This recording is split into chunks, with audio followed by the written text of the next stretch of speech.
मेरा नाम रोशन लाल माली है। मैं कक्षा 10 का छात्र हूँ और मैं राजकीय उच्च माध्यमिक विद्यालय डगला खैरा से आया था। मेरे प्रोजेक्ट का नाम है समझो और समझाओ। ये कंप्यूटेशनल थिंकिंग जो एक विषय है उसके ऊपर है। तो यहाँ पर इस विधि के ये विषय है, इसके 4 चरण हैं। सबसे पहले डिकम्पोजिशन यानी अपघटन, पैटर्न रिकॉग्निशन यानी पैटर्न पहचान, अब्स्ट्रैक्शन यानी अमूर्तीकरण और एल्गोरिथम। तो इसके जरिए हम किसी भी सवाल को सरलतम रूप से किस तरह सॉल्व कर सकते हैं, इसमें ये बताया गया है। मैं आपको एक सवाल बताता हूँ उदाहरण के लिए। जैसे हमारे पास यहाँ पर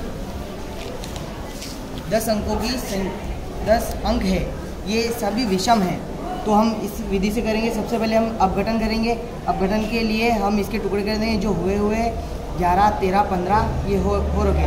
फिर इसमें पैटर्न पहचान करनी है कि क्या पैटर्न है। तो हम अगर देखते हैं तो 11 फिर 12 नहीं है, 13 मतलब एक का गैप है, मतलब इसमें पैटर्न भी है। अब हम इसे आगे शुरू कर सकते हैं। अमूर्तीकरण यानी इसकी जो मेन जानकारी है, मुख्य जानकारी, उस पर ध्यान देंगे। तो अगर हम मुख्य जानकारी पर ध्यान दें तो अगर देखें तो 11 और 29 यानी फर्स्ट और लास्ट का जोड़ जो मान है वो आता है हमारे पास 40। इस तरह सेकंड और सेकंड लास्ट का जो मान है वो भी हमारे पास आता है 40। तो इस तरह से इन सभी का फर्स्ट और लास्ट का जो मान आता है हमारे पास 40 जोड़ का। तो इस तरह 10 के हिसाब से 40 के 5 जोड़े बनते हैं। तो अगर हम 40 × 5 करते हैं तो हमारे पास आ जाएंगे 200, यानी इन सब की जो जोड़ है वो 200 है। इस तरह से हम किसी भी सवाल को एक तरह से समझ के फिर इन विधियों का उपयोग करके उसे सरल बनाकर समझ सकते हैं। इसी तरह मेरे पास एक और उदाहरण है।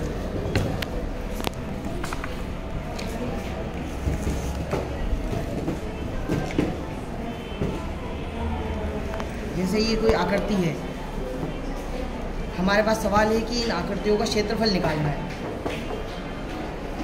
तो अब हम इन्हीं विधियों से करेंगे। सबसे पहले हम अपघटन यानी इनके टुकड़े कर देंगे। तो हम अगर इनके टुकड़े कर देते हैं अलग अलग रखकर, फिर हमें पैटर्न पहचान, इसमें पैटर्न ढूंढना है। तो इसमें पैटर्न है कि इसमें त्रिभुज, एक आयत और एक समचतुर्भुज है। अब इसके आगे होता है पूरा शुरू। तो अमूर्तीकरण, ज़्यादातर लोग इसी में डिस्टर्ब होते हैं। अगर उन्हें इस विषय के बारे में पहले जानकारी है तो वो इसे आगे कर सकते हैं। मुझे जानकारी है कि ये 10 ग्राम के पीसेस है और इनको एक तरह से जमाने पर एक वर्ग निर्माण होगा। तो वर्ग की खासियत है कि उसका क्षेत्रफल का सूत्र भुजा इंटू भुजा है। तो हम उसी से इसे निकालेंगे अगर हम इसे सही तरीके से जमाएं।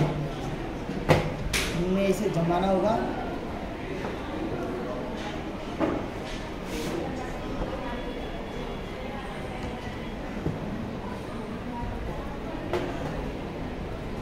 अब ये पूरी तरह से एक वर्ग बन चुका है। अब हम इसका कोई भी 2 भुजा लेके इसका नाप कर लेंगे।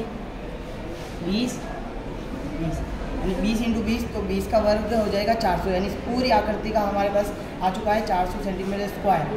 तो इस तरह से हम किसी भी समस्या का समाधान बिल्कुल सरलता से निकाल सकते हैं। तो यही है मेरा विषय।